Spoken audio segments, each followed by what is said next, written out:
Order up! Welcome to a brand new episode of the Order Podcast. I'm Taryn Williams. Thank you so much for checking out this episode. So, this episode, I'm going to give my review for Batman The Long Halloween Parts 1 and 2. So, spoiler alert if you haven't checked out the newest animated movie from DC and Warner Brothers. And so, The Long Halloween is based off of I think it's loosely based off the Long Halloween story arc in the comics. I actually haven't personally read it, which is one of the reasons why I was very interested in this movie. So that's why one of the reasons why I really wanted to see it. 'Cause I heard it was a really good story arc. Like a lot of people love it. A lot of people have high praise for it. So I wanted to check out this movie. And personally, I enjoyed the Long Halloween. So again, spoiler alert. I don't think I'm gonna touch like every single plot point, but we are gonna. I think I'm gonna talk about some pieces, spoil some stuff, and things like that. But I really, really enjoyed the movie. I think the movie was set up very, very well compared to the last Batman anime movie that came out, which was Batman The Last Dragon, which I also did a movie review for, which it's a pretty solid action movie, but it's a very subpar Batman movie because Batman's like an afterthought in The Last Dragon, but in The Long Halloween, it is a Batman story. He is a focal point of the story, and he is one of the things that kind of weaves through like kind of the characters and things like that. He's a very big part of it. And so, the movie stars Jensen Ackles, who voices Batman Bruce Wayne, which I liked his performance as Batman Bruce Wayne, but it was weird. Like, as I'm trying to think, which one was better? I think as Batman, he seemed better, but as Bruce Wayne, I could just always hear Jensen Ackles, Dean from Supernatural. Like, it was weird. There was sometimes where his voice wouldn't sound the same, but it's weird, like how his voice kind of would change every now and then. It wasn't a bad performance, but there are moments where you could go like, yeah, it's just Ackles. Then there's times where you're like, oh, like it sounded a little different, but there was times where you're like, oh yeah, you can know it was just Ackles.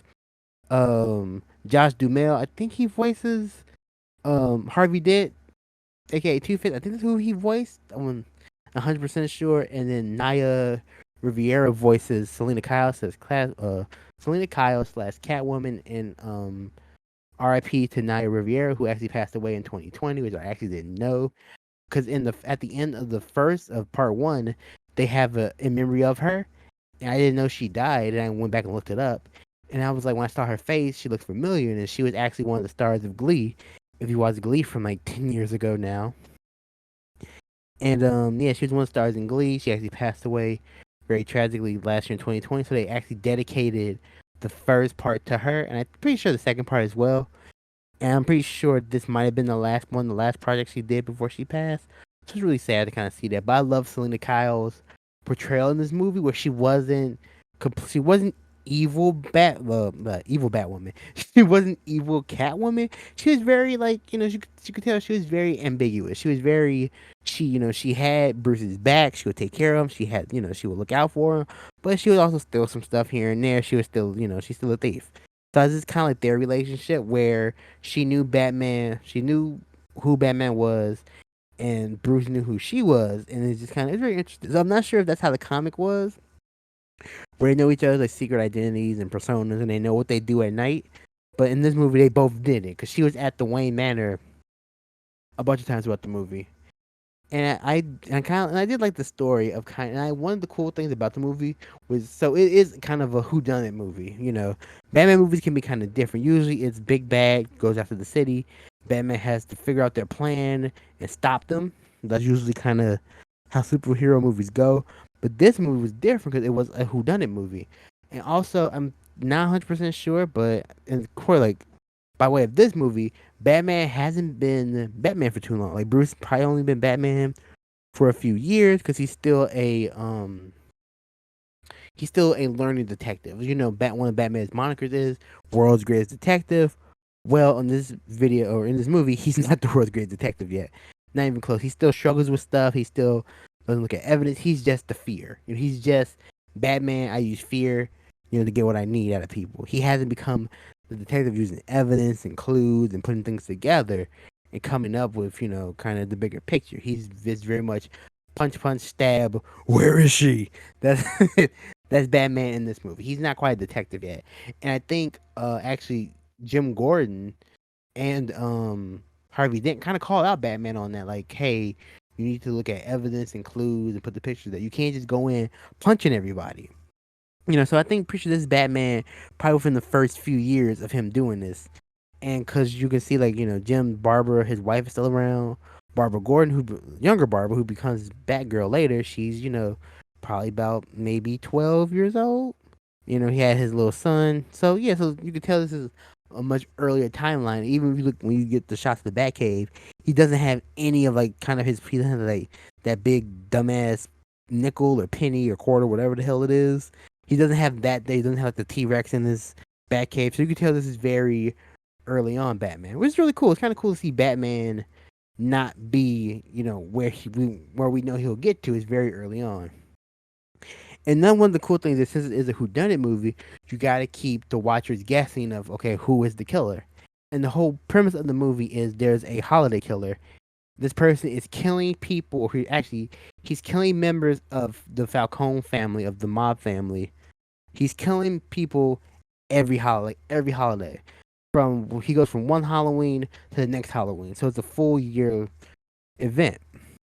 And so that's why in some Falcone's boys they call it the Long Halloween because it's just crazy. Halloween's just kind of wild and crazy, so that's what it was. It was just kind of like it was like one murder and another murder and another murder.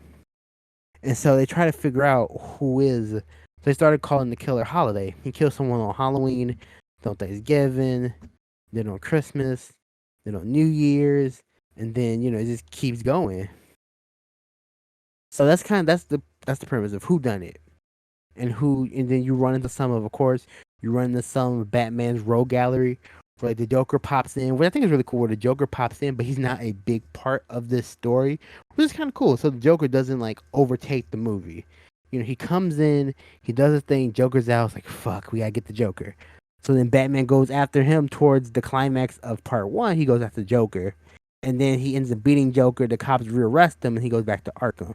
But Joker's in the movie. Penguin makes a brief cameo. Poison Ivy has a bigger part to the movie in part two. Scarecrow. I think the Mad Hatter, I believe, is the other one that pops up. I think so. So yeah, and then Calendar Man is of course he's in jail trying to figure, and then of course Two Face. So those are kind of all right in the rogue guys that you kind of meet. So it's not like all of everybody, and Solomon Grundy as well. Almost forgot Solomon Grundy, born on a Monday. You get that. And actually, they do the whole Solomon Grundy, um, the poem, I guess. Solomon Grundy, born on a Monday, married on a Tuesday, blah blah blah on the Wednesday. They actually do that. Actually, Two Face does it. After he becomes Two Face, he ends up falling through like he goes through like the sewage system. And he ends up meeting Grundy, like kind of at the lower level of the sewage, and then he actually recites the Solomon Grundy poem, which is really cool. And so you have kind of the rogue gallery. Joker pops up, but he's not a big piece of the story because the story is really who is Holiday, like who is this person killing people on these holidays? Who is that person? And so, and towards the end of part one, they kind of have their suspects. It's like Joker, I think Joker, Falcone, the other guy whose name I can't think of, the other mob family boss, Harvey Dent, because Harvey Dent, was like a high, like everyone was thinking, oh, it's gotta be Harvey, and then they had like a mystery person, like maybe it's none of these people, and so you're led to believe it's Harvey, like as the viewer, you're like, oh, it's Harvey, it's Harvey, it's Harvey. And even when they show Holiday, like the brief, is this you see the silhouette of the the Holiday killer? It's a man, like it's a man with kind of brownish hair, wearing a fedora, bandana. It's really interesting, but as you learn by the end of the movie, it's not even a man. It's actually Harvey's wife. Is actually the It's actually the Holiday is the killer, and they start really pulling back the layers, which are really like the Who Done It movies, because at the end, then you start getting like okay, you start to understand all the pieces. You start to understand and like okay, how are they doing these things? Not Gertrude, but Harvey Dent's wife, she ends up confronting, or Batman realizes who it is. So Batman goes down back to their house. She's in the furnace burning some of Harvey's stuff, Because now Harvey's completely Two Face now, because she's burning some memories and stuff like that. And Batman's like, it's you. And Batman's like, is Holiday done? She's like, yeah, Holiday's finished. I'm not doing it anymore. And she explains why she became Holiday, because basically, um, Alberto, I think his name was Alberto, uh, was Falcone's son, who's supposed to become the heir. But, he sent him off to Oxford and all this stuff. And he was supposed to become like the inherit. He's supposed to inherit the mob family. But Falcone's like, nah, he doesn't have it, and this and that. So he's sent him to Oxford to learn, become a really great business person. And so he fell in love with her. And actually, not only did they fall in love, she was pregnant. And so, but Falcone was like, nah, he didn't approve of her, didn't want her to be part of the family, whatever. So Falcone had his men rip the baby, the unborn baby, out of her stomach. And she, was furious.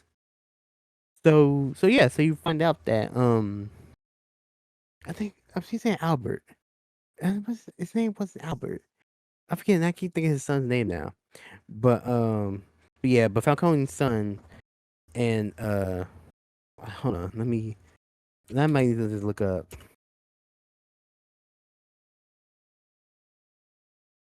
their names because it's gonna drive me. What? No. Oh well, hold on. Thank you, Batman. The Last Halloween. Let me look up names. 'Cause I need to really get names. Yeah, so the actual comic series is only 13 issues.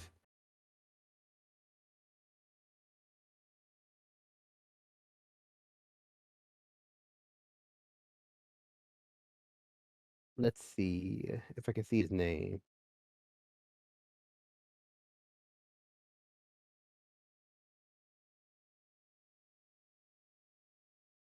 Oh, Antonio. That's what his name was. Yeah, so it's Antonio Falcone.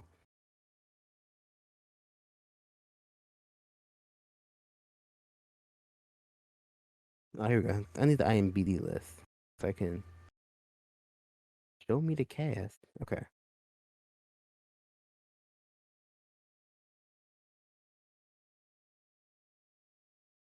No, I was right. It was Alberto. Yeah, Alberto Falcone. And then, yeah, Maroni, Calendar Man, no. Alfred, no. We don't show everybody, but anyway. But yeah, and then Dent's wife. So yeah, so so Alberto Falcone and Harvey Dent's wife were an item. They fell in love. She got pregnant. The Falcone didn't approve of them being together. He actually had the baby ripped out of her stomach, and of course that would drive you to revenge. So she had this big plot of how to get back at them, and so she is revealed to be Holiday, which is really cool because when they show Holiday, you don't it doesn't look like it's a woman. It looks like it's a man straight up, but you realize it's a woman, and they never actually show her doing it. I thought maybe at the end they would show her like with the gun, but they kind of Batman hints that Two Face slash Harvey Dent probably realized it was her doing it and decided to protect her towards the end and realized that she was the person doing the killings. And Batman didn't turn her in. Batman was just like, "Hey, if you're done being Holiday, you don't have a problem with me." Which I thought that was kind of cool because Batman does kind of sort of the same thing, getting vengeance on people that has wronged him or have wronged people. That's kind of what Batman has done and will do. So he kind of was like, okay. But actually, one of my favorite characters in the movie was Falcone's daughter, whose name I don't see and I forget her name. But she was just a cool character. Just I thought she was just dope. Where she just kind of came out. She got from jail. She was on parole. And she was in line to become heir to the Falcone family. But Falcone was like, "No, I can't have you here. It made me look weak." Blah blah blah. I thought she was a cool character. I just thought she was dope because she was actually talking to uh where is his name? I can't see his name. Uh, one of the Falcone's boy that got that ended up getting like kicked out. Not yeah, he kind of got kicked out of the the family for a little bit, or one of Marone's guy. Wait, was he Marone's guy? Falcone's guy? I don't remember. But they end up falling in love. Oh yeah, I think he was with the other mob family, and they end up becoming a thing.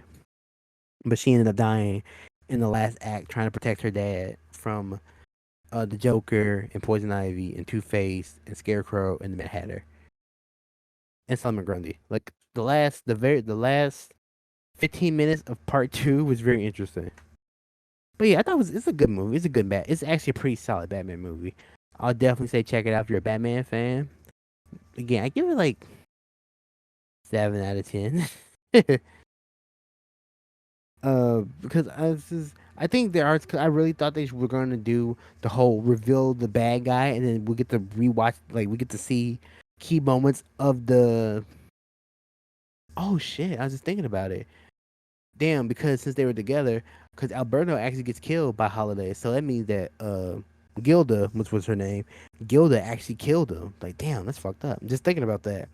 So yeah, I wish they would have redone it. Like, I wish they would have uh like shown like some of the killings with her, like just replaced the whole ambiguous Holiday silhouette character, just made it her, and just so we get to see things kind of from her perspective, or just seeing how it really went down. Because Gilda went crazy. But yeah, it was definitely. I really enjoyed it. I definitely think it's a solid Batman anime movie. Yeah, I give it like a 7, 8 out of 10. You know, I thought it was solid. It was fun. 2 parts, so if you watch both parts back to back, it's like almost a 3 hour movie. It's like 2 hours and like 55 minutes or something like that. If you watch both parts together. So yeah, definitely enjoy it. Definitely check it out if you're a Batman fan, animated fan, you want some animated movies to watch. I definitely will recommend it. Thank you so much for checking out this brand new episode of the Aura Podcast. Um, Share the podcast, like it, let me know what you think, and definitely check out Batman: The Long Halloween Part 1 and 2 wherever you're streaming, because I think you can buy it too. And you can find it. I don't think it's on HBO Max. You can find it some other places as well. But yeah, but this is a brand new episode of the Aura Podcast. Always in further, slicing, dicing, gaming. It's not just a matter of lifestyle. I'll see you next podcast. Later.